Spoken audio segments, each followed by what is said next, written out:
দেখো এখানে তোমাদের যে কোয়েশ্চনটা দিয়েছিল 500 গ্রাম বহর বিশিষ্ট লোহার পাত্রে 100 কেলভিন তাপমাত্রার 5 কেজি পানি আছে। আসলে পানি কখনো 100 কেলভিন তাপমাত্রায় থাকে না, সেটা যদি 273 কেলভিনেও চলে যায় সেটা বরফ হয়ে যায়। তো আমি ধরে নিলাম ওই ডাটাটাকে সংশোধন করে এটা 313 কেলভিন ধরে নিলাম।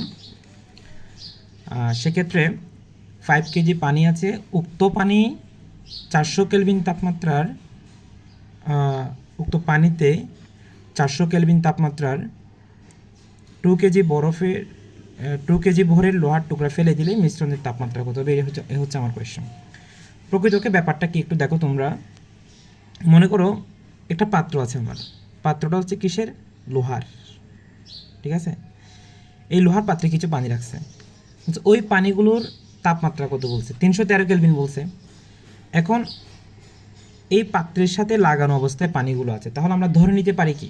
আমরা ধরে নিতে পারি পানির তাপমাত্রা যেহেতু 313 কেলভিন, এই যে লোহার পাত্র যেটা আছে, লোহার পাত্রের যে গা, এটার তাপমাত্রাও হচ্ছে, এই যে লোহা, এখানে যে লোহাগুলো আছে এটার তাপমাত্রাও 313 কেলভিন আমরা ধরে নিতে পারি।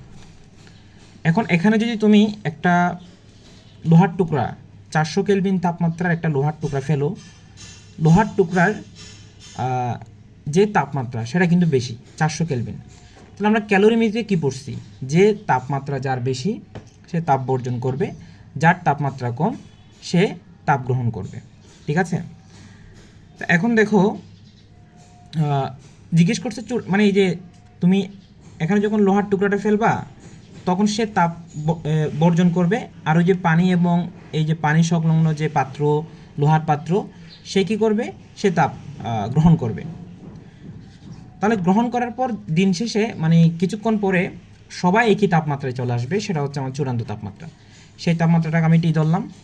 আর লোহার পাত্রের ভরকে আমি M1 দিয়ে প্রকাশ করছি, যেটা দেয়া আছে 500 গ্রাম, এটা কেজিতে নিয়ে গেলে 0.5 কেজি।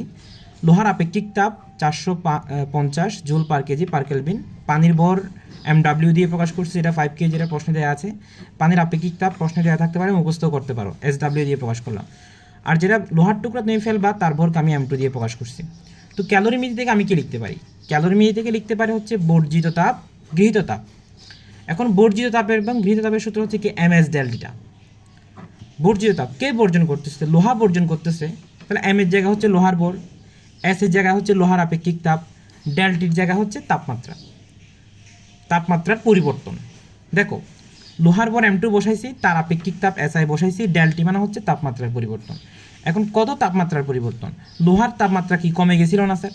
400 থেকে টিতে গেছিলো, তাহলে 400টা বড়, টিটা ছোটো, তাহলে জন্য 400 থেকে 400 মাইনাস টি দিলাম আমি। আর গ্রহণ করতেছে কে কে? গ্রহণ করতেছে লোহার পাত্র, এটা M1, সেজন্য আমি এখানে M1 SI ডেলটি দিছি। পানিও তো গ্রহণ করতেছে, এই জন্য MW SW ডেলটি দিছি।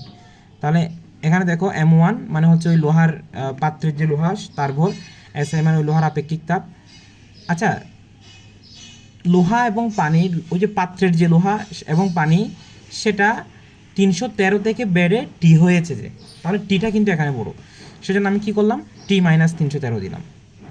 এরপরে MW SW, এক্ষেত্রে এটা টি মাইনাস 313 থাকলো।